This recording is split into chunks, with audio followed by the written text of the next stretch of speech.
Hey, how you doing? Hope you all are doing great. As you've seen in the thumbnail, in this video, we're going to see what if Naruto got in a harem with D, Virginia. This is part 1, and before getting into video, I request you to check the author of this fanfic and show some love and support. Name of the story is Overwatch, Heart of the Shinobi by Albion Skunk. Do check it out. All details and description. And if you want next part of this series, please leave a like, share, and consider subscribe. Let's get into the video. Also check out Patreon for uncensored spicy content. Link in description. It has been so long since I have ventured into these hidden lands. I was young when I have journeyed here at the behest of my father. I sought to perfect the shinobi ways and bring honor to the Shimada clan, my family. The land was tranquil.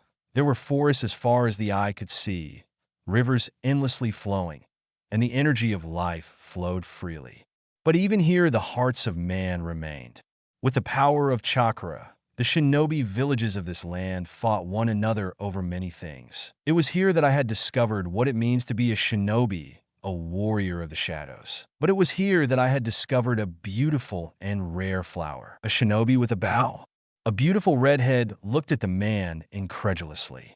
What kind of shinobi are you, Tebane? Hanzo, scion of the Shimada clan of Hanamura, Japan, smiled at the woman. My clan is also an expert in kenjutsu, Uzumaki-sama. Oh, please. Kushina laughed.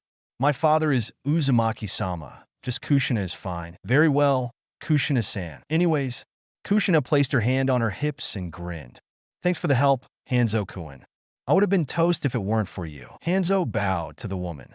I only aided you because I thought it was right. There was no other woman like her. I had never seen a heart so pure, yet she was strong and independent. Each time I gazed upon her visage, my heart soared, like a bird flying through the clouds. I had met her friend Minato, a man my age and someone who was in line to become the chief of their village. He was an honorable man and someone who was like a father to 3 of his students. But I could see it in his eyes. He too desired the red flower that is Kushina Uzumaki. But we dared not quarrel, for it would mean dividing her heart into 2. Kanagakure no Sato, this was their village. It was a village like no other, as it resembled more of a small city. But its inhabitants were kind and welcoming.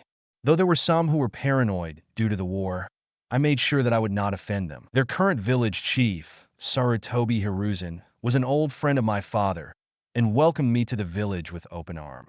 It was through him that I learned many ways to harness my spiritual power of the dragon of the south winds. In time, my younger brother Genji will soon journey here, as well as tradition demands. The time I had spent here is something that I will both cherish and grieve. For when the time came for me to speak to Kushina of how I felt. I'm sorry, Hanzo-kun. Kushina bowed as she and the Shimada scion stood beneath a tree. I'm flattered that you think of me like that. But my heart belongs to Minato. It always has. Hanzo closed his eyes and turned away, opening them to the beautiful sunset. Tonight is my last night here in this village. By first light tomorrow, I will return to Hanamura. But know this, Kushina Uzumaki, the time I have spent with you, I will cherish it for the rest of my days, for there is no other flower like you. Facing her once more, he bowed. I thank you. Kushina tried reaching out for him, but he was already gone. She never saw him again. I never dared love any other woman. They were not her, and they never will be. Though my father understood, the clan council did not, and have tried many times to match me with a woman of their choosing. Years had passed, and news of Minato and Kushina's death had reached the Shimada castle. Minato had slain a demon, but it was not enough for either of them to survive. Without even saying a word, I had journeyed back to Konoha, only to see her lifeless body. No! Hanzo wept as he ran his hand over her beautiful face. She was still warm to the touch. Oh, my beautiful red flower. Why must the gods decide to take your life? You have done nothing to anger them. The day I returned home to Hanamura, I had built a shrine on mountain overlooking a valley, a shrine dedicated to Kushina. Her death had torn my heart open. Every year, I would burn incense for her, praying that her soul found peace in the afterlife. But as for Minato, my heart raged that he could not protect her. It is the duty of a husband to protect his family, and he had failed to do so. His carelessness had brought death to the woman I loved. Though I may have never earned her love, my heart will always be hers. So without any of them noticing, I have taken her sword and placed it on the shrine. She will be remembered, even if the village of Konoha does not. Years passed, and I was once again wrought with grief. I was forced to kill my own brother Genji, as my duty demands it.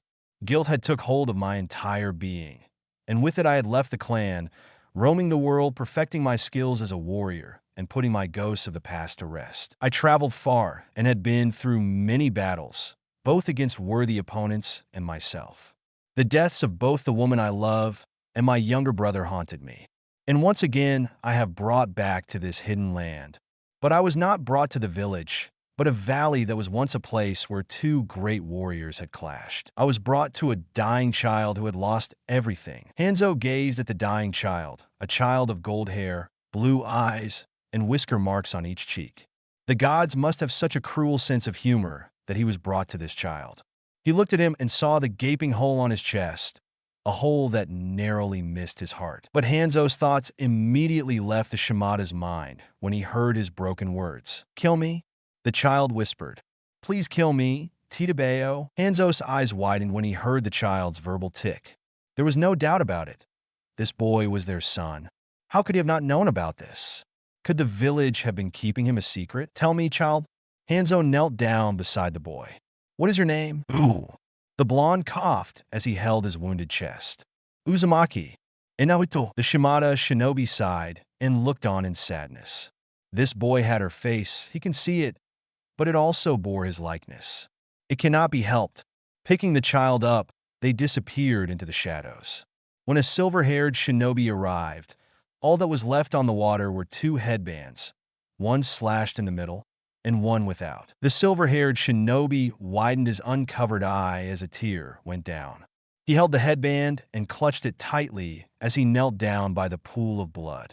"Sensei, forgive me. I will now allow Kushina's son to die a meaningless death, so I tended to his wounds. Because he lost so much blood, I willingly gave him some of own, causing an entity inside him to fuse it with his own. Once he was strong enough to speak properly, he gave me his story, and with some persuasion, he told me everything. Why? How could you do this to your own son, Minato? Why would you curse his fate and allow him to live a life of loneliness? Were you that naive into thinking that the village would know any better? You sealed a demon into your own child, the very demon that had ravaged your village. And you expected that village to view him as a hero? You are a fool, and because of your foolishness, he never grew up to have a family. You have done this to yourself, Minato. I curse your soul into the abyss. You dare call yourself an honorable man, and yet you do not value your family. You do not deserve Kushina, nor do you deserve your son. Naruto silently cried. Why would my own father? Because he is a fool, Hanzo declared as he nursed the boy back to full strength in a small house high up in the mountains of Japan. He placed his family second, and because of that you were the one who had to suffer for his sins. The blonde closed his eyes and allowed the tears to roll down his whiskered cheeks. And my mom? The Shimada scion reached into a pocket and produced a picture of a young woman with long red hair. She was the most beautiful and rarest flower in all the world. Naruto shakily took the picture and smiled. She's beautiful. I wish I could have met her. Tabeo. Hanzo nodded in agreement. She would have been an amazing mother to you. Keep it, Naruto. You deserve that much. What happens to me now, Hanzo-san? The archer stood up and offered the boy his hand. Come. I wish to show you something. Naruto was kneeling in front of a shrine dedicated to his mother. Sitting on it was her sword, a katana with its tsuba in the shape of a lotus flower. With his hands clasped, he closed his eyes and bowed his head. Kachin, if you're looking down right now, I want to tell you that I'm doing all right. I wish I could have met you. I promise you, I won't become like him. I won't become like someone who put his family second. I will take up the way of the sword and carve out my own path in life. I will make you proud. She already is, Hanzo said as he placed a hand on the boy's shoulder. I know she already is. You are her son. Just you are my son now. The blonde turned his head and gazed at Hanzo with wide eyes. You come, my son. The archer held out his hand and smiled. We shall begin your training as a true shinobi. I will teach you the ways of the Shimada. Naruto is so much like her. His fiery personality made me smile. He was a quicker learner, and with his shadow clones, he was able to learn the techniques in half the time. A shinobi will use every tool available to them, and this is no different. Just like his mother, he was a natural with the sword. It came naturally to him, like water flowing in a river. Everything I taught him, he absorbed it like a sponge, and it only made him hungry for more. Just as I taught him how to wield a blade, so did I teach him how to craft and wield a bow in the Kyudo art. 7 more years had passed, and Naruto was now 19 years old. These past years, journeying the world with him and learning many martial arts together, they were the best years I could have ever had.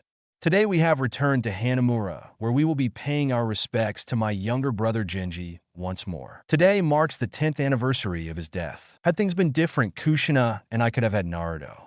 But this is enough. He is my son now, and because of him, my heart is beginning to heal. But at least I had done something right for her and cared for her only child. So today is the 10th anniversary of Genji Ojaizen's death. Hanzo nodded as they walked into the Shimada castle, leaving the incapacitated guards they had easily defeated. Today we once again pay our respects to him. Naruto, now a young man wearing a black leathery hooded outfit, looked up and saw the painting of the dragons of the south and north winds. What do those dragons mean, Otusan? Hanzo smiled as he gazed up at the painting. I suppose it is time to tell you of the legend of the dragons of the north and south wind. And though Kushina is gone from this world, her legacy lives on in her son. I fell in love with the rarest flower in all the world. Though I did not win her heart, she had won mine. I lost her and my brother, but gained a son in return. My son, your story may not have such a happy beginning, but that does not make you who you are. It is the rest of your story, who you choose to be. But know this, Naruto, to me you are my pride and joy. My son, my only son. You are Shimada Uzumaki Naruto. By my blood flowing through your veins, you are the scion of 2 great shinobi clans. Overwatch, Heart of the Shinobi. Chapter 1. Past laid to rest. Hanamura, Japan. Shimada Castle. The hidden lands. Only a few know of its existence. The Shimada clan were one of those few, as it was technically their ancestral home. Another that knows of it was a disbanded organization known only as Overwatch. They had kept watch on any possibly activity coming from there, even witnessing the Third Shinobi War that had occurred almost 2 decades ago. It was clear that these people, although less sophisticated in terms of technology, are very formidable with their abilities. Another thing that they were aware of was the bridge to another world that the hidden lands were connected to. A gateway to a world called Remnant. It was a world filled with humans and those with animal traits called faunus. But nothing is easy for the faunus kind as, like the omics, suffer from discrimination from the humans of Remnant. Both worlds have been made aware of each other, and many faunus have fled to Earth in search of better life where they are widely welcomed by the Asian communities due to the anime culture there. It is from there that the faunus and the omnics have formed friendships due to having gone through similar hardships. Had Overwatch still been around, they would have no doubt aided Remnant in their problems with an extremist faunus organization called the White Fang. Either way, humanity has come a long way. Things are far from perfect, and it is far from peaceful. But there is always hope for a better future. Naruto dropped into a defensive stance and deflected 3 shurikens with his tanto from an attacker clad in white with green eyes. His father then knocked and twisted the bow string and loosed it, causing the arrow to curve and strike its target at a steep angle. But the assassin was quick and dodged the arrow with ease. To think that Shimada Hanzo has a son. The assassin taunted while drawing his tanto, prompting Naruto to go into an offensive stance, wielding his blade in a reverse grip. Is this your way of honoring someone you murdered? You know nothing of what happened. The scion of the Uzumaki clan roared as he charged forward and clashed with the assassin. Their arms were a blur as sparks from their respective blades soared into the air. Using the training he had gotten from his father, he matched the attacker's moves with the Shimada Taijutsu. But it was strange. The assassin was using it as well. Hanzo saw this and knocked another arrow and loosed it. The projectile flew straight and true as Naruto jumped out of the way. The assassin attempted to deflect it, but the force was too strong for him to simply block it. he was thrown back down into an area beneath a bridge. The entire main hall of the Shimada castle was both a council chamber and an indoor garden with a wooden moat. Hanzo drew a scatter arrow and fired it. The assassin saw this and raised his tanto, deflecting all the arrows that were about to strike him while running back up towards the stairway to the terrace. Using his speed, he disappeared into a green blur and hid within the shadows. Both father and son pursued the attacker, but the moment they entered the balcony, the assassin was no longer in sight. Hanzo knocked another arrow as he heard the assassin's voice. "I know you tell yourself that your brother disobeyed the clan." The archer fired an arrow, but instead of hitting his intended target, it struck a wall, and that you have to kill him to maintain order. "It was my duty," Hanzo confirmed as his son fired an arrow from his own bow, but the assassin easily deflected it with the arrow embedding itself onto the floor. The older man then drew his bow and aimed it at the assassin. "Am I burdened? That does not mean I do not honor him." The arrow loosed, and the assassin dropped into a stance. He swung his arm forward with the edge of his blade, making contact with the arrow. The moment they struck, the arrow was split into two, and the halved pieces then struck the wall behind him. With no time to draw his blade, Naruto growled and rushed forward. Using his bow like a club, he skillfully swung it, leaping into the air, flipping around while attacking and defending himself from the assassin's skillful strikes. Whoever he was, he knew how to counter the Shimada style of martial arts. The Uzumaki slid on his knees and dodged the assailant's strikes before flipping into the air and firing a few more arrows. Seeing this, he formed a few hand seals and pressed 2 fingers right below his mouth. Katon, Gokakyu no Jutsu. Fire breathed out of his mouth and struck the floor below. But unbeknownst to him, the assassin had already seen this. His eyes darted to his right and saw the assassin right beside him, kicking him hard at his side and sending him crashing on the wall before crashing down onto the floor below, knocking him out. "Naruto!" Hanzo screamed and growled as he moved in to protect his son. Just as his son did, he used his bow as a club and swung it at the assassin, hoping to get him away from the incapacitated Uzumaki scion. "You will not lay a single hair on my son." The assassin swung his blade, clashing it with Hanzo's bow.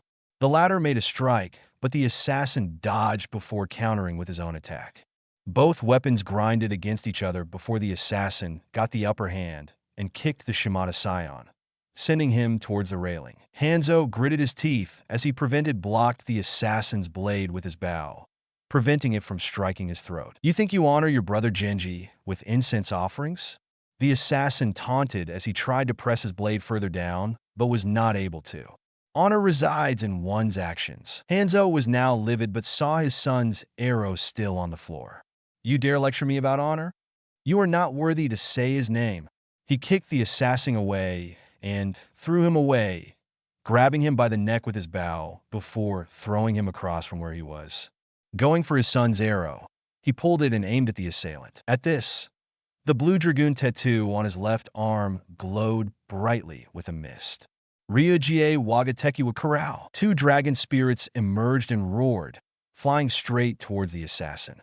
This was the secret art of the Shimada clan, the art of summoning the dragon spirits that has served the Shimada clan faithfully for generations. Huyi no ken vokure. The assassin drew his katana and summoned a green dragon spirit, shocking the Shimada scion. At this, he used the green dragon spirit to control the blue ones, sending it around and back towards the archer. As the force of the blue dragon struck Hanzo, he fell on his knees and dropped his bow. He could not believe what had just happened. How could this vagabond possibly know the Shimada arts? It was clear as day. He knew how to counter Naruto's Kenjutsu and Taijutsu with ease, but most of all, only a Shimada can control the dragons. "Who are you?" Sheathing his katana, the assassin drew his tanto once more. In the blink of an eye, he rushed forward and pressed the blade up against Hanzo's throat. Father! As Naruto stirred, he tried getting up, but the blow he received was harder than he had imagined.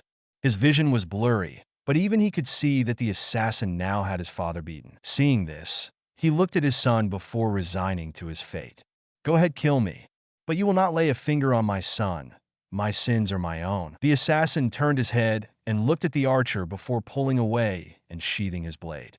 "No, You still have a purpose in this life, brother. Naruto's eyes widened, and so did Hanzo's. No. The archer stood up and picked up his bow. How? My brother is dead. The assassin pressed something at the back of his helmet, releasing the lock on his mask. Removing it, he revealed his face. Though covered by the shadows, Hanzo could still see it. Jinji. Hanzo took a step back, his entire being racked with disbelief. His brother is alive, and now a cyborg. What have you become? I have accepted what I am, and I have forgiven you. Jinji replied as he put his mask back on. Patting his older brother's shoulder, he walked past him and made his way towards the railing. Now you must forgive yourself. The world is changing once again, Hanzo, and it is time to pick a side. Watching his brother leap onto a roof across from where they are, he was about to grab an arrow struck when he remembered that his son was still on the floor. Son, I'm alright. The young shinobi grunted as he gazed at his uncle. I am glad to know that there is hope for you, brother. Jinji said as he looked on with a smile beneath his mask. And I am glad to know that you have trained my nephew well. We will meet again. And with that, Jinji disappeared in a plume of smoke, leaving an eagle's feather behind. With his father helping him up, Naruto snickered, finally understanding the legend of the Dragon Brothers. I still have much to learn before I can reach Uncle's level. Hanzo chuckled as he guided his son back down the stairs into the main hall. That you do, my son. That you do. For the first time in many moons, Hanzo finally felt at peace. The ghosts of his past were finally laid to rest. By some stroke of luck, Overwatch agents have been recalled by one scientist named Winston. By some reason, they had been recognized as an international organization once more. But during the early days of the recall, some of them had gone into some unfortunate events, as an Omnic figurehead for equality of both humanity and Omnics had been killed by an assassin sent by Talon. Takartha Mondatta was loved by many. His beliefs that humans and machines are one within the iris lay dead in front of thousands of his supporters in the Meridian Hotel. In honor of him becoming a martyr, a statue of him was erected on King's Row, England, and a picture of him was placed on the stairs in front of the very hotel where he gave his final speech. But after that, Overwatch had come back strong and had since then foiled many plans by the Talons. And now, they had offered their help in aiding security for Remnant's upcoming vital festival, a festival of peace, where cultures from all over Remnant and Earth will gather. Famous figures like the Omnic monk Takartha Zenyatta, the late Mondatta's brother, will be there to spread his beliefs in behalf of his brother. Zenyatta has had many pupils, but none brighter than the cyborg ninja Genji. The shinobi's last mission was ironically tasked to dismantle his clan's criminal empire. But as time passed, Genji felt increasingly at war with himself. He was repulsed by the mechanical parts of his body and could not come to grips with what he had become. When his mission was complete, he abandoned Overwatch and wandered the world in search of meaning. He drifted for many years before crossing paths with the Omnic monk Zenyatta. Though Genji initially rejected Zenyatta's wisdom, the benevolent Omnic would not be deterred. In time, Zenyatta became his mentor, and under the monk's tutelage, Genji reconciled his dual existence as both man and machine. He learned to accept that although he had a cyborg body, his human soul was intact, and he came to see his new form as a gift and a unique strength. And now, the Omnic monk has gained himself a new student. Honored one, Naruto bowed down to the monk with great respect. It is a great honor to meet you. Though Zenyatta had no mouth, one could tell that he was smiling at the young man. Please, child, there is no need for such formalities. You are among equals here. We are all one with the iris. Naruto nodded and sat down with the monk. I can see that though there is peace in you, there is also conflict. You deny the blood that flows within you. That blood, Naruto muttered, has only brought me pain and suffering. Nothing good comes from this blood. Only the blood of my mother and my true father has made it tolerable. The man that has sired me. I will never forgive him for what he has done to me. But as long as you are in conflict with yourself, Zenyatta continued, you will never find peace.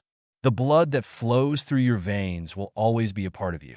Come, I will show you what it means to be at peace with yourself. Naruto nodded and gave the monk a wushu salute, bowing to him as a student addressing a teacher. This one is willing to learn, Sifu. And so it went on. Though Naruto still felt anger and bitterness towards those who had wronged him, he was finally at peace with himself and completely accepted what and who he is. He could feel a massive weight lift off of his heart. He felt light as a feather. He was no monster that the village of Konoha made him out to be. He is a shinobi and a master swordsman. He is Uzumaki Naruto, son of Shimada Hanzo and Uzumaki Kushina, scion of two great shinobi clans.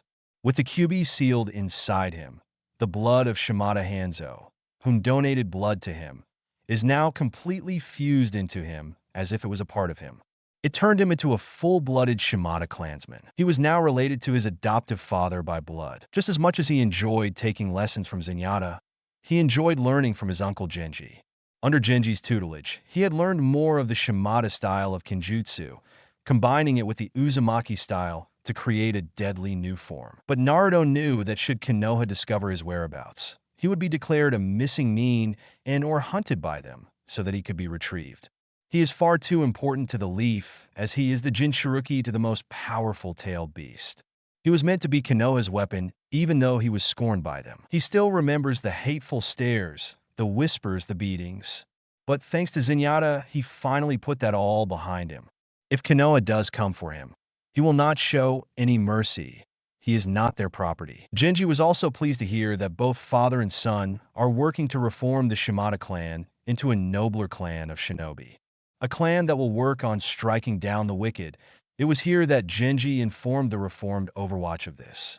They were wary at first, but they were mostly shocked that the cyborg ninja has a nephew. Do not let up your attack, nephew. Hi! Naruto swung his sword with grace and skill, while Genji blocked it. Naruto wielded a sword of his own design. Though its design was very traditional of that of a katana, it was far more technologically advanced in terms of the final phases of construction. The sword was forged by one of the last few remaining traditional swordsmiths in Japan, a swordsmith whose family has served the Shimada clan for many generations.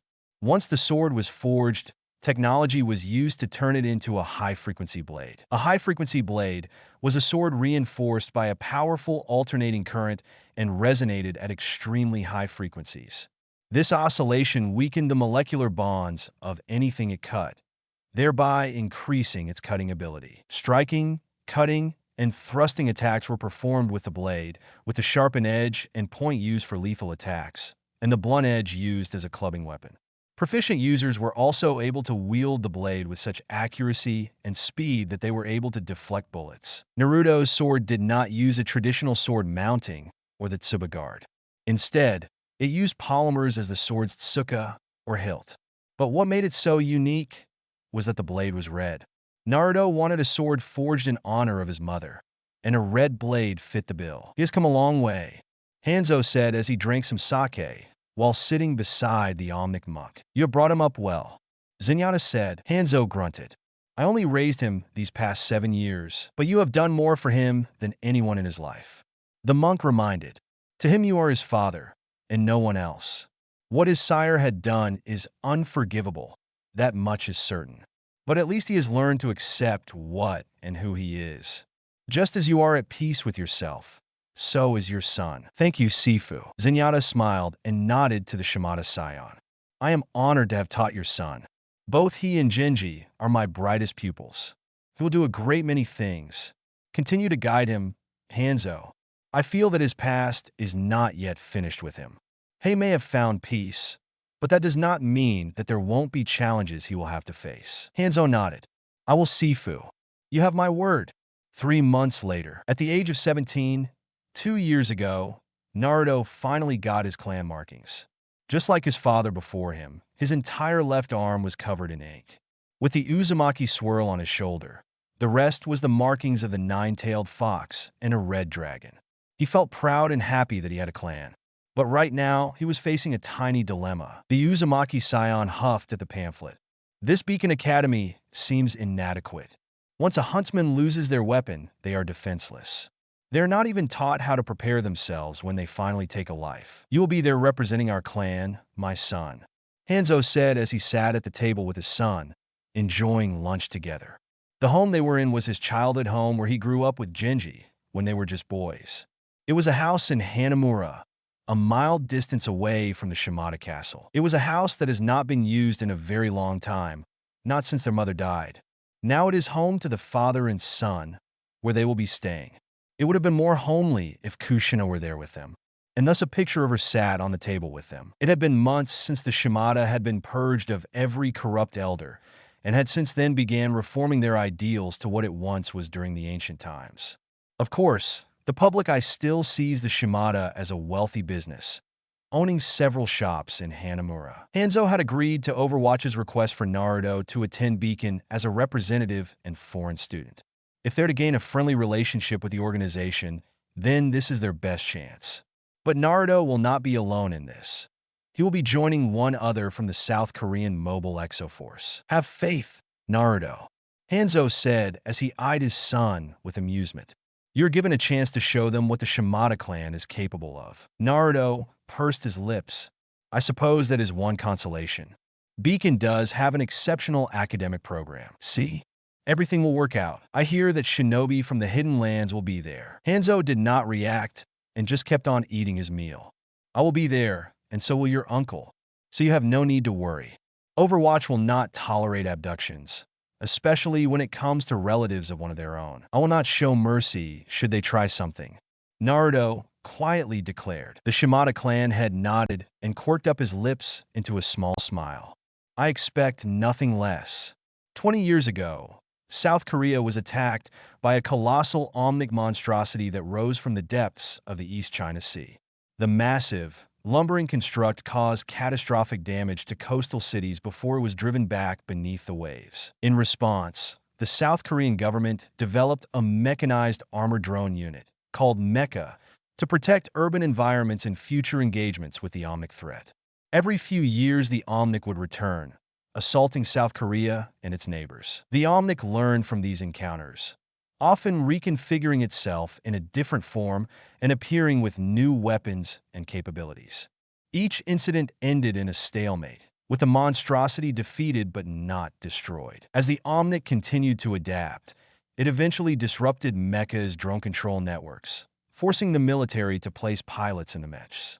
Scrambling to find suitable candidates, the government turned to the country's professional gamers, who possessed the necessary reflexes and instincts to operate the mech's advanced weapon systems. A number of top stars were drafted, who now pilot Mecha's walkers in defense of their homeland. In a concession to the predilections of their new draftees, the government suspended certain military protocols and allowed them to customize their uniforms and mechs, as well as broadcast combat operations live. One of these very pilots is Hannah Song, known more by her online name Democrat Virginia. A former professional gamer, she was drafted into the military to pilot the mechs.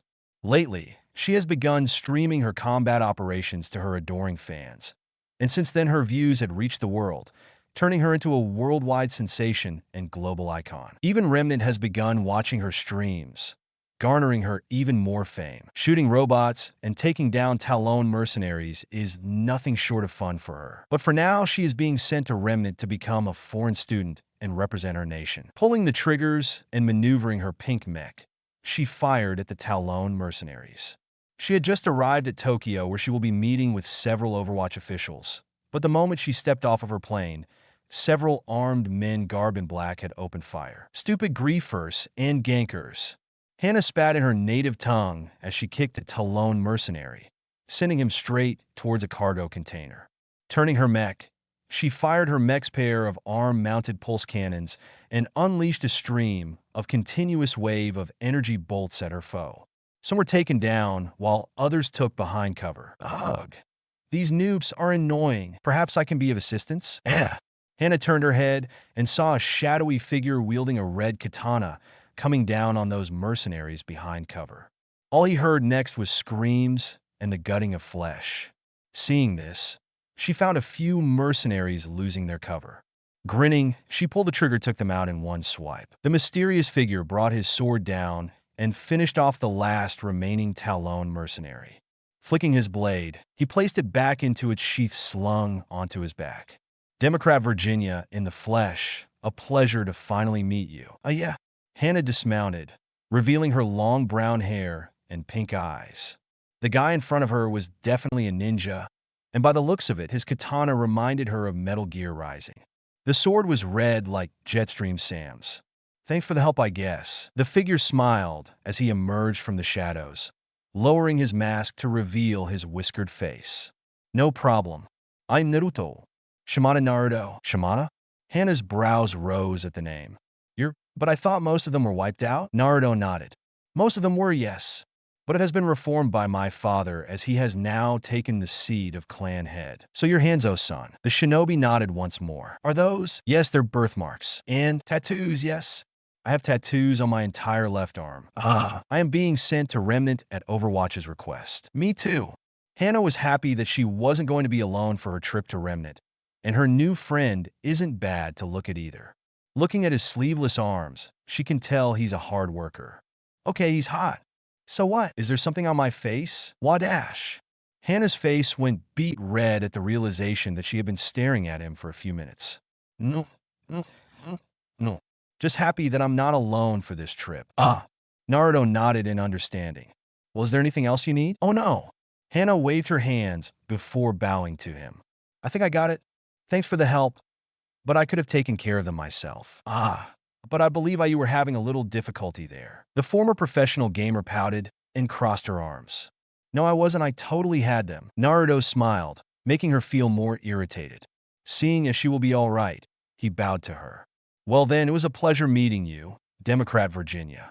I will see you tomorrow. At that, he disappeared in a plume of smoke. Hana gaped before stomping her foot, glaring at where Naruto used to be. Naruto smiled as he stood on a building that overlooked where Democrat Virginia is.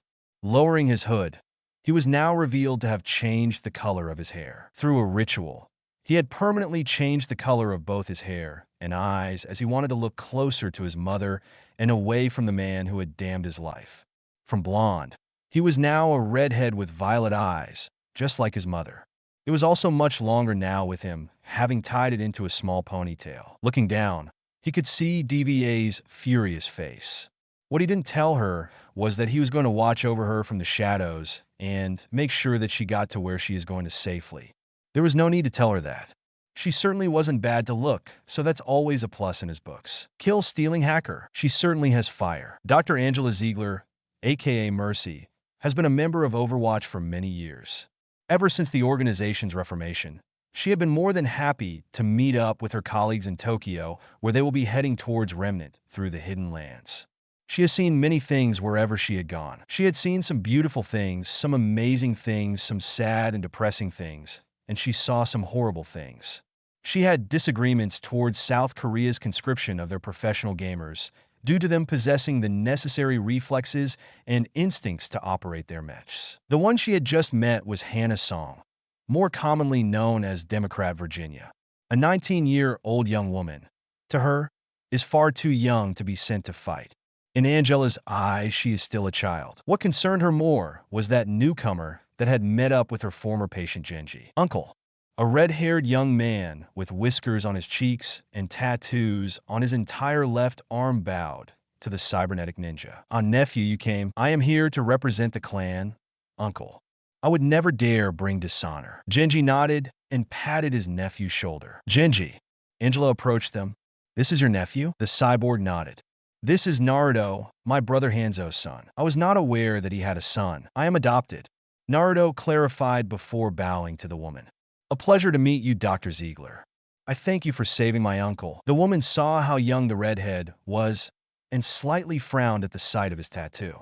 She did not want to involve those so young for this expedition, but they were being sent to a combat school. Aren't you a little too young to have tattoos? They're clan markings, Doctor, Naruto said, unfazed by her disapproving tone. They represent both the Shimada and Uzumaki clans. I am the last of the latter. Our home was wiped out due to fear of our clan becoming too powerful. Angela looked aghast. How horrible. The Hidden Lands have been that way for a very long time. The doctor's eyes widened. You're from the Hidden Lands? The redhead nodded. I was born in Konoha. My parents were killed on the day of my birth. I did not live a good life until father found me on death's door. Ah yes, the shinobi villages of the Hidden Lands train child soldiers to fight for the village's interests. It was barbaric, but it has been that way for a very long time. It is their way, and though she wanted to disagree, she had no right to judge them as it would mean being discriminatory towards a foreign culture. If you will excuse me.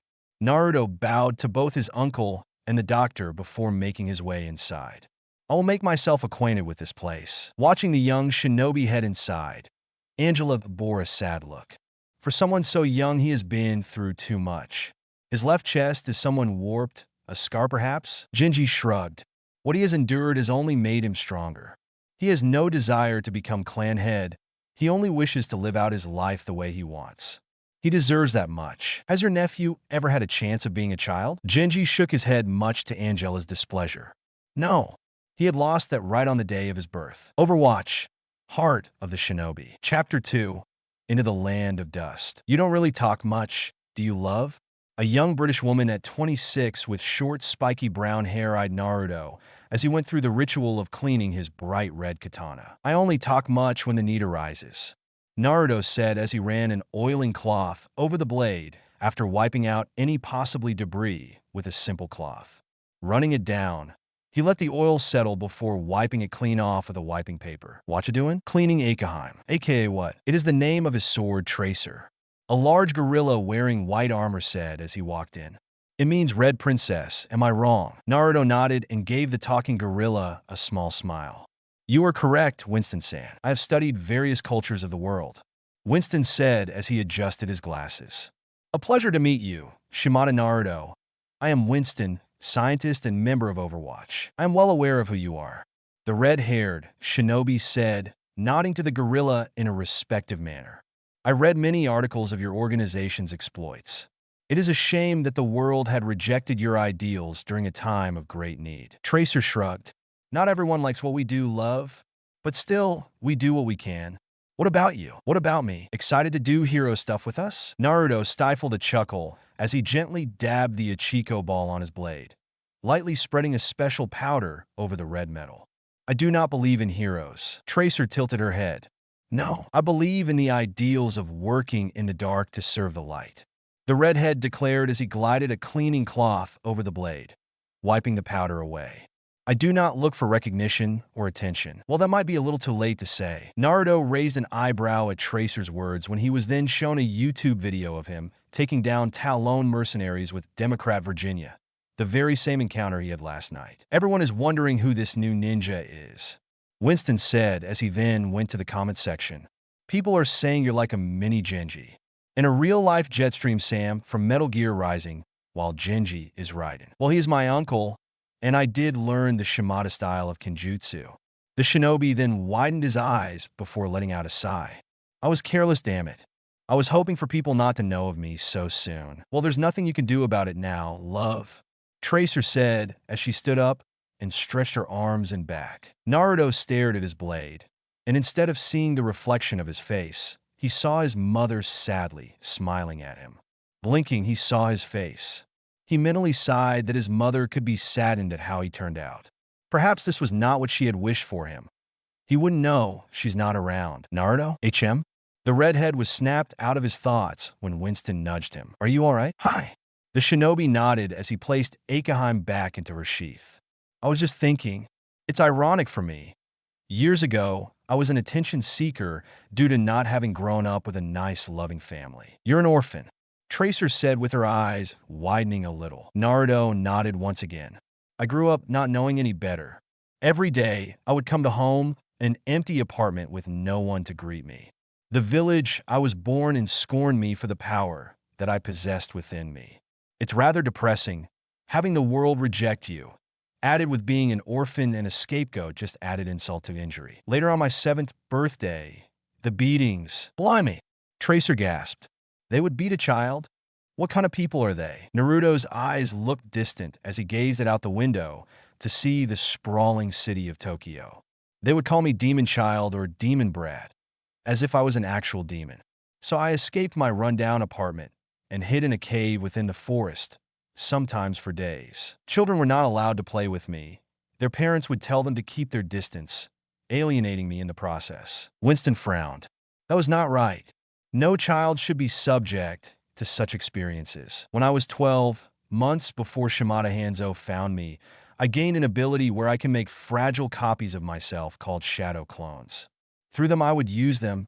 Naruto gripped Akaheim's scabbard rather tightly. I would use them to keep myself company when I'm at home. I often question myself if I was slowly losing my sanity. But you didn't. Tracer pointed out. I mean, you like fine to me. Your noggin doesn't look twisted. The shinobi smiled appreciatively at the time-manipulating fighter. I think that you think so, Tracer. So what happened next? The gorilla asked as he got himself a banana and a jar of peanut butter. In the end, I did gain friends, but they still saw me as the village idiot. I wanted to become the village's leader so that I might finally earn recognition. Winston eyed the redhead and nodded in understanding. You realized that wouldn't work. The shinobi set Akaheim aside and went over to the fridge, grabbing an orange soda for himself. Yeah. Months later, the one I called brother, Sasuke, betrayed the village. I, along with others, were sent to bring him back. Long story short, he defeated me, putting a hole in my chest and making a quick getaway. Moments later, Shimada Hanzo, my father, found me on death's doorstep, and the rest is history. Turning around, he found Winston sniffling with a few droplets of water running down his cheek. Winston, are you crying? Winston sniffled and wiped away the tears. No, I'm not, Tracer giggled. Winston here can be a really big softie. I'm not a softie. I'm a scientist. Naruto looked at them for a few seconds before snickering and then turning to full-blown laughter. He might just like hanging with these people. Just maybe he might just fit right in. Hannah pointed at Naruto as he walked in. You. Yes, me. The former professional gamer placed her Nintendo 3DS down on the table and walked up to him, pouting cutely at him. Hacker. Well, I did hack at those mercenaries last night. Naruto quipped, although he knew exactly what she was calling him. But I think I slashed them more. Oh, you know what I'm talking about. Hannah growled at him. Naruto let out a sigh. Look, I was just in the area and thought I could help out. Besides, those Talon thugs were no doubt up to something. I know that. The mecha pilot let out a sigh of her own. Sorry, no harm done. He held out his hand and smiled at her. Friends? Hannah nodded and smiled in return, taking his hand and shaking it. Friends. A moment later, the two sat down with Hannah playing with her 3DS. Naruto just twiddled with a few of his shuriken and talked. It was certainly refreshing to have someone of your age group going with you to an unknown place filled with possible dangers. Naruto was confident they were both capable of tackling any challenge, but he also knew that there was no room for haughtiness. Arrogance can lead to his own downfall, and he cannot afford that. But right now he was happy. He had actually made friends today, genuine ones. So how long have you been a ninja? Hannah asked as she wanted to sate her curiosity. Since I was 8. The mecha pilot dropped her jaws. Shinobi in the Hidden Lands are trained at a very young age. He looked up at the ceiling and imagined himself watching the clouds. In the village I once lived in, I was considered the dead last. Someone who cannot possibly rise to the top. Every step I took, I was considered a joke. Someone who couldn't possibly become powerful no matter how hard I tried. He raised his hand, formed a fist, clenching it hard. Now look at me. I am a master swordsman in my own right, and scion to 2 great shinobi clans. Shinobis from the villages of the Hidden Lands are coming to Remnant as well. When the time is right, I will show them what I am capable of. Naruto then looked back down and grinned at the brunette. And then I'm going to kick their ass. Hannah giggled at his final words. I'm sure you will. By the way, why is your sword red like Murasama from Metal Gear Rising? Naruto waved his hand in a nonchalant manner. That is just coincidence. It's red because I wanted to honor my mother who had red hair. Your mother? Naruto nodded at her question. What is she like? I don't honestly know. She died when I was born. The brunette gasped and felt guilty for asking such a question. I'm so sorry. Don't be. You did not know. Still, the redhead gave her an assuring smile. It's fine, really. I've gotten over the fact that I never knew her. Besides, if I die, I'll be able to meet her. That doesn't make me feel any better. The mecha pilot exclaimed. I didn't tell you this because I want your pity, Naruto said as he ran his thumb over the cold metal of his shurikens.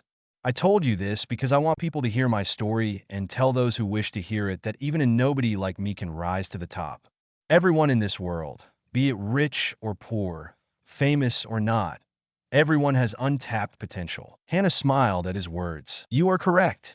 A boisterous German voice came through, and the two saw a massive man in armor approaching them with a smile. That is exactly what we in Overwatch think. Naruto stood up and bowed to the large man. You must be Reinhardt.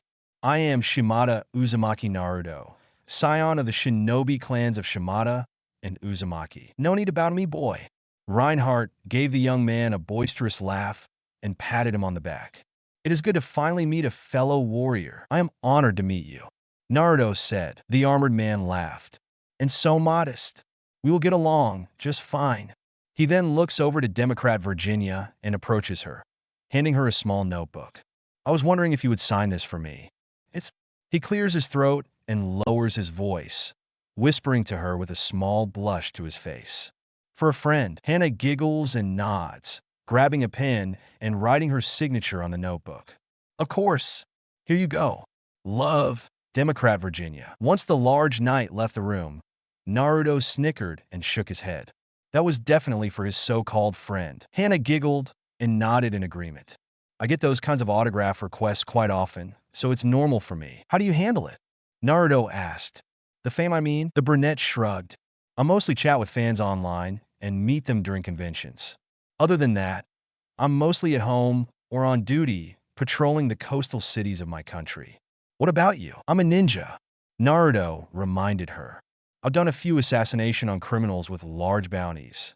It's how I've been able to survive while traveling the world with my father. Other than doing jobs, I've traveled to China to learn their martial arts.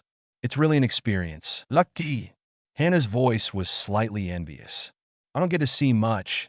I mean, it's the reason why I signed up to become a representative of my country. I wanted to get the chance of traveling to a different world. A different world? How crazy is that? Naruto raised a brow. There is a talking gorilla in the building, and his best friend can manipulate time. I think anything is possible. Both Mecha Pilot and Shinobi stared at each other for a moment before going into fits of laughter. Hidden behind a doorway, Angela Ziegler smiled at the scene before her. It seemed she really had nothing to worry about Naruto's mental state. But that doesn't mean she won't be keeping an eye on the young man. She had heard everything during their conversation that is already cause for concern.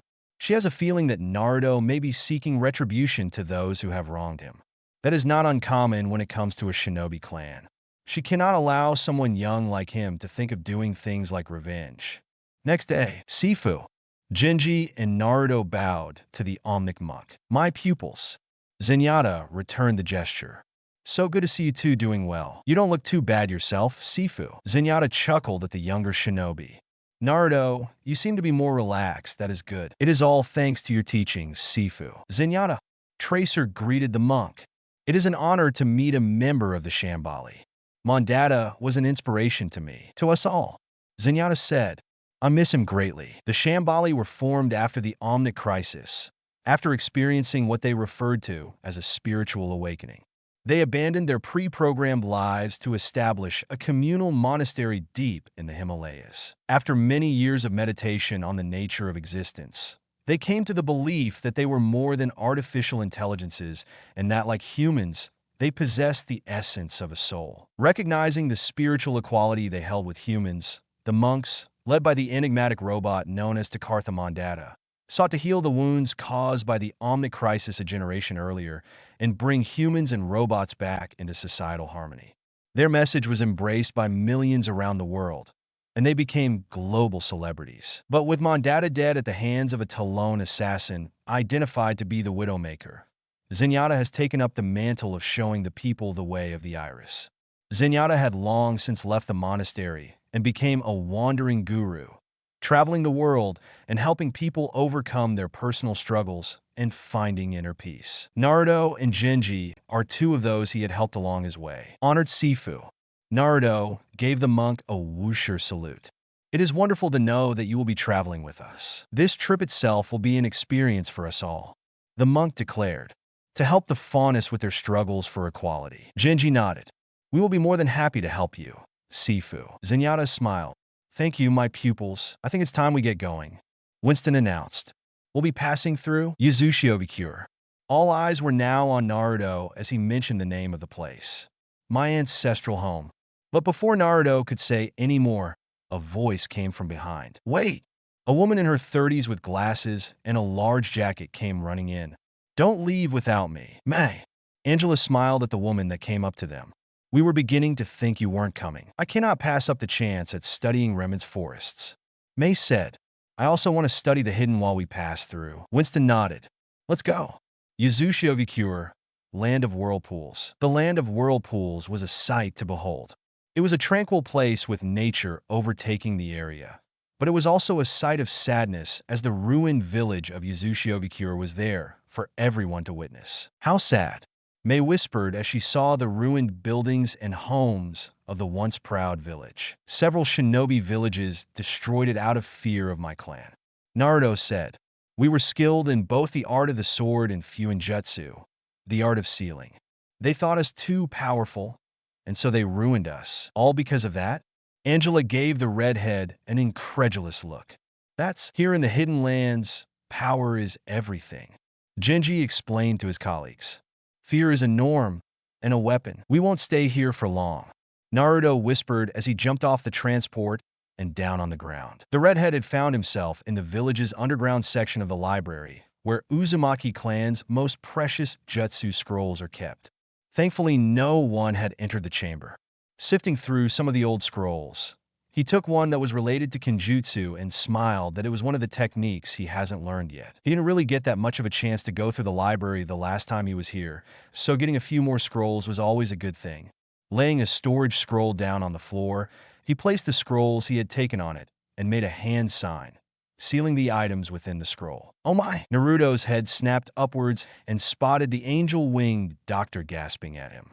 Doctor, I didn't see you there. You made those scrolls disappear. Storage scroll that uses a basic sealing or enclosing technique. The redhead explained as he placed the storage scroll into his bag. To put it simply, it allows me to seal many kinds of items within it by storing them in a pocket dimension, making traveling easier. It is an essential tool for shinobi. Amazing! Winston entered the chamber after hearing the shinobi's words. May I see one? Of course. Naruto handed the genetically engineered gorilla an empty scroll. This one is empty at the moment. Fascinating.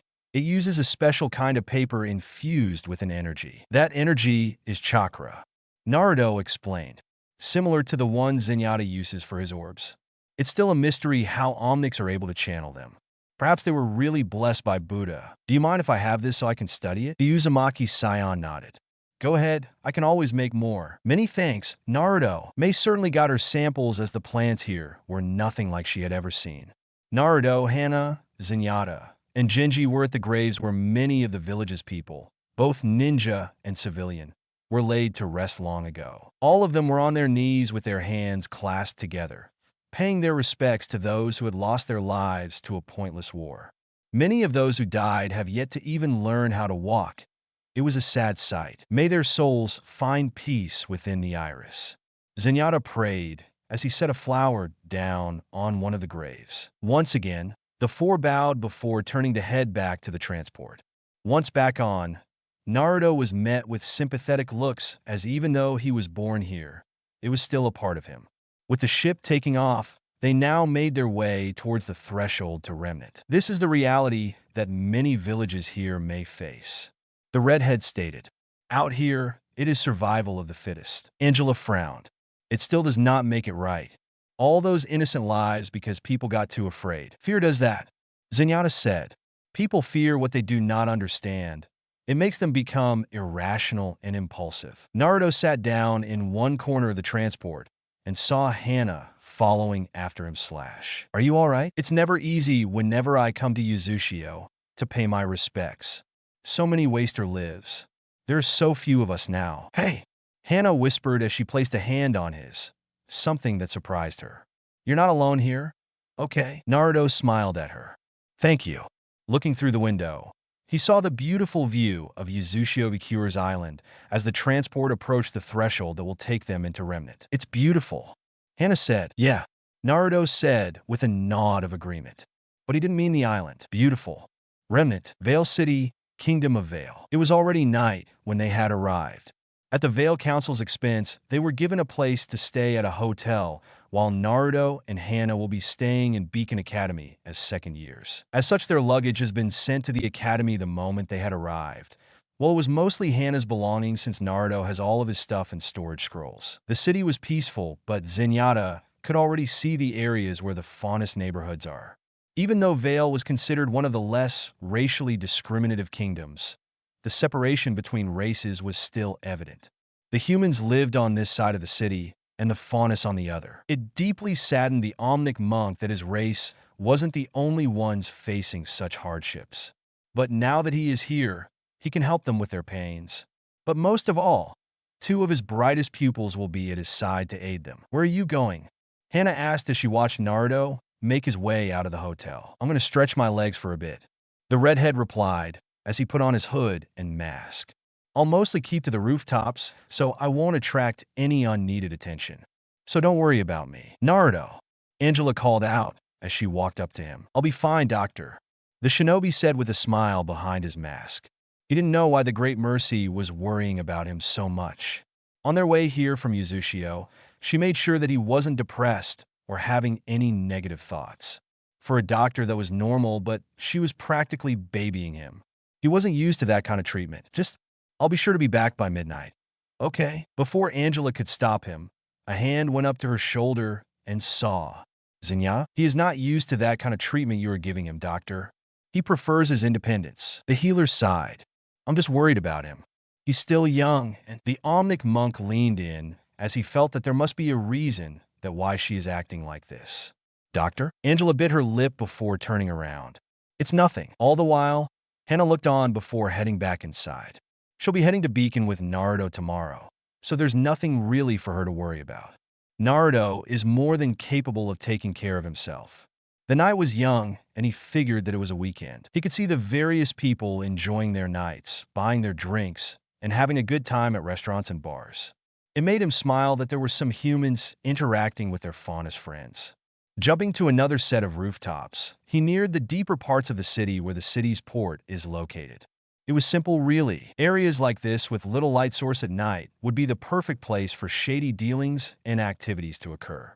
Taking a leap forward, he landed on the head of a malfunctioning lamppost and stood there, surveying the area. He took a deep breath and tapped into his tenant's chakra, turning his eyes from violet into a blood red with swirly pupils like the Uzumaki clan emblem.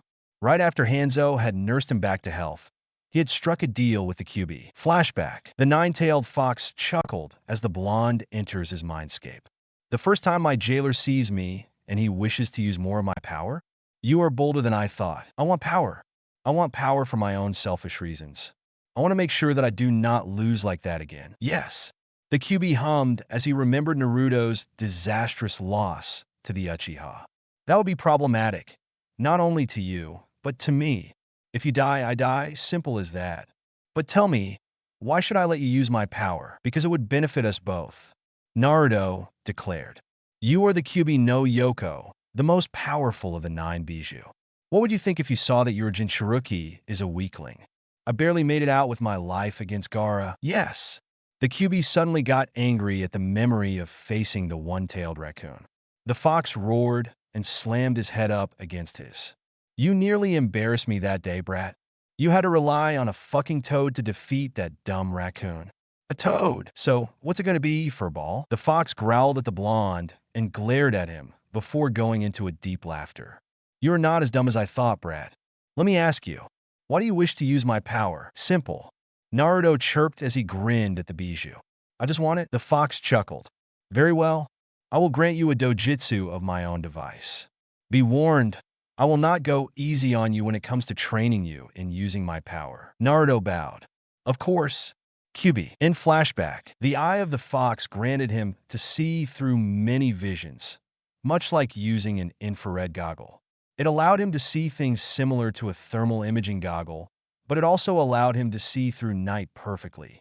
Whenever he was on a bounty hunt, his prey never got away. People who he deems a threat or an enemy are red, friendlies were blue, and non-combatants were white. Everything else in his vision was black and white. But his eyes not only gave him a unique vision, it also heightened his senses 100-fold. In a way, he has become a pseudo-faunus. The area here appears to be quiet, but that's the thing. If it is quiet, then something is going on. He took a data pad from his pack and examined the contents of the device. The world of Remnant may be at a time of peace, but that doesn't mean that there isn't someone trying to disrupt it. Right now, this world seems to be having a problem with an organization created for peace violent, wrecking and burning shops that refuse to serve faunus. Their wish is to wipe out humanity for the cause of faunus supremacy. That cannot be allowed. Naruto made an oath to serve the greater good by whatever means necessary. If that means dirtying his hands, then so be it. Wet work is something he is not unfamiliar with. Out in the distance, he heard an explosion go off with a small mushroom-shaped smoke going up in the air. Well, what do we have here? Down in the docks, a battle ensued as a raven-haired cat faunus and a blonde monkey faunus fought a cadre of white-fanged insurgents, ironically led by a human male with orange hair and a top hat. The monkey faunus was quick with his feet. Wielding a bow staff, he twirled and swung his weapon, knocking out several thugs that got in his way. The cat faunus wasn't far behind as she swung her katana pistol hybrid. Her scabbard also had a sharp edge, doubling it as a second sword. The monkey faunus spun his staff and blocked an explosive shot from the orange-haired man's gun cane. "He's mine!" The cat faunus roared and rushed in, using her natural speed and semblance to create shadows, making her look she was teleporting around the place. But the orange-haired man was actually putting up a good fight and easily defended himself from her flurry of attacks. With the way he fought, he managed to land a few good hits on her and knocked her away. Thankfully, the blonde intervened and split his staff into two, turning them into nunchucks that doubled as lever-action shotguns. The amount of shots that were going off kept the criminal occupied, allowing Blake to go in and knock him off his feet. The orange-haired man growled before looking up and saw a cargo container still attached to a cairn. Aiming his cane gun up, he fired off a shot and sent the metallic container down, separating the two faunus with the blonde facing the barrel of Roman's weapon. Just then, a flurry of shurikens came out from the shadows and struck several white fan grunts on their backs and chests. This was then followed by a gust of wind as red slashes engulfed the area. All eyes were then on a certain figure in black with orange lines on his hood and shoulders, holding a blood-red blade that he was just placing it back into its sheath. Ufumaki yaihutsu, Buddha noisei, cry of the red lotus. Clink! The moment the sword clicked back into its sheath, the white fan grunts hit by the red slashes burst into showers of blood as their bodies were split wide open. The blood burst out like a flower blooming in the night. None of those who had been hit by the shurikens and the sword survived. What the dash?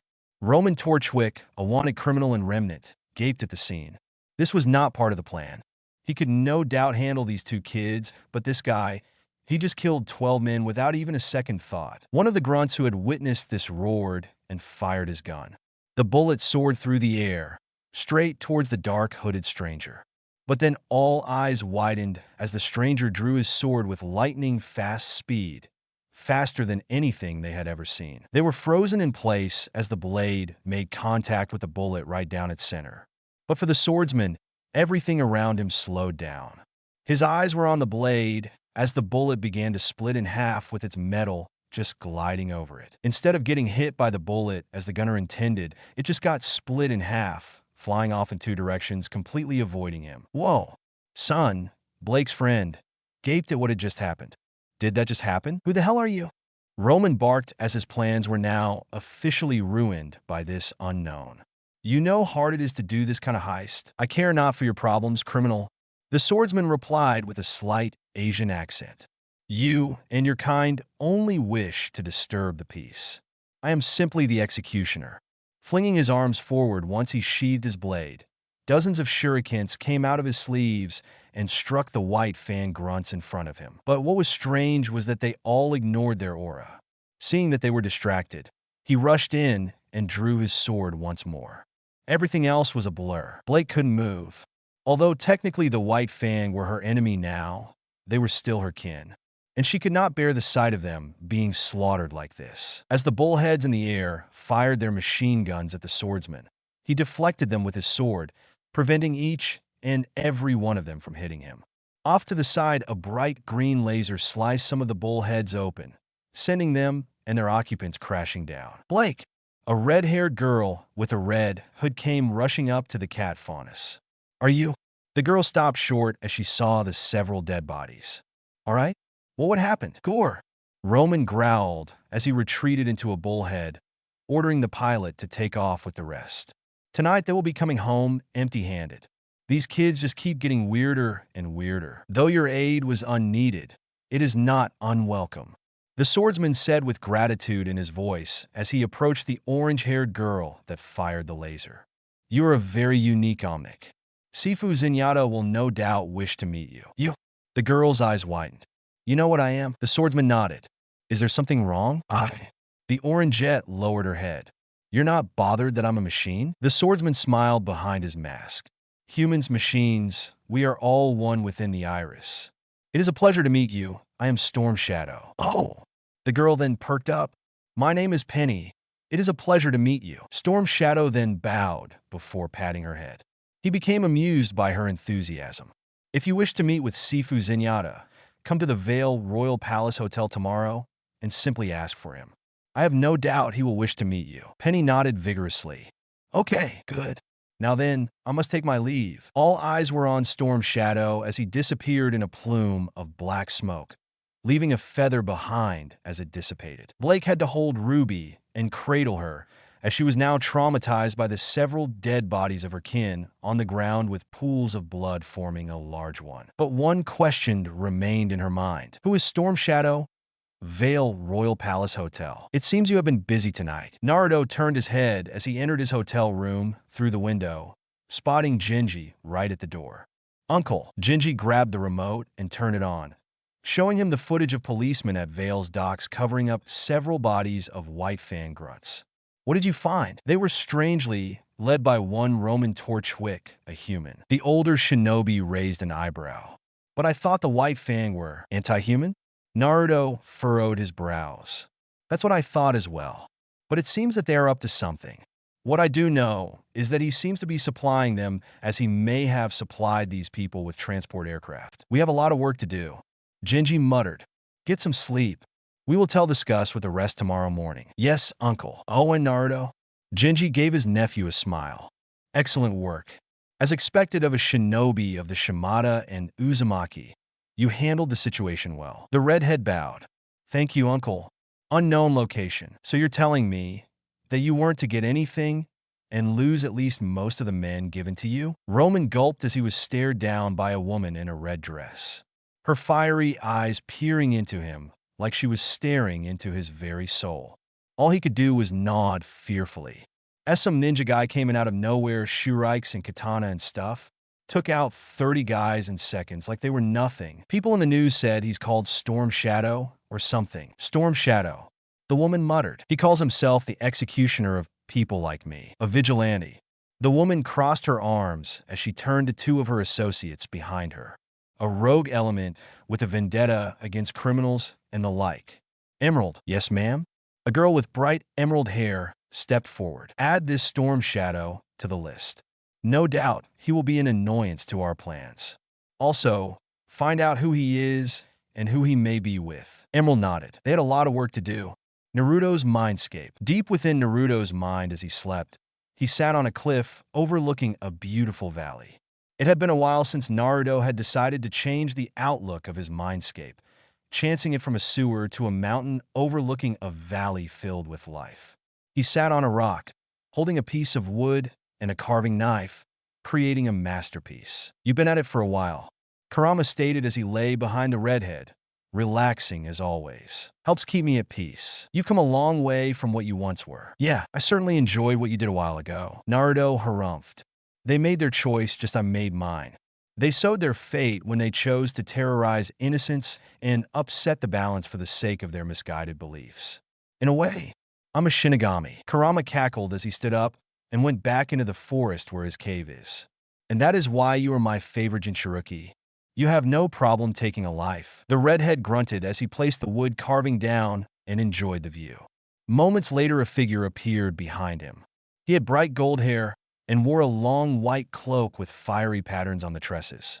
On the back were the kanji letters, Yandame Hokage. Even after you're dead, you seem to always have the worst timing. The man chuckled nervously as he scratched the back of his head. Igriga. Naruto stands up and turns around, bringing him face to face with the one man responsible for his horrible childhood, if he can even call it that. You know, I have half a mind to sick Kurama on you.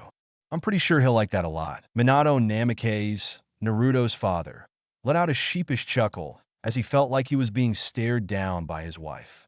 Heck, Naruto looks so much like her now. Please don't. The redhead huffs as he sinks his hands into his pockets and kicks a pebble away. So, what do you want? Minato probably expected this kind of reaction from him, but it still didn't make it any less painful. I just want to talk. The younger shinobi sighs as he sits back down with a somewhat annoyed look. Looking at the man, he just can't bring himself to hate him for some reason. In the end, he nodded. Alright, thanks for watching, guys. Hope you all are enjoyed this video. If you do, please leave a like, share, and subscribe. Also, don't forget to support author of this fanfic. So let's end this video here. Until then, see you in next video.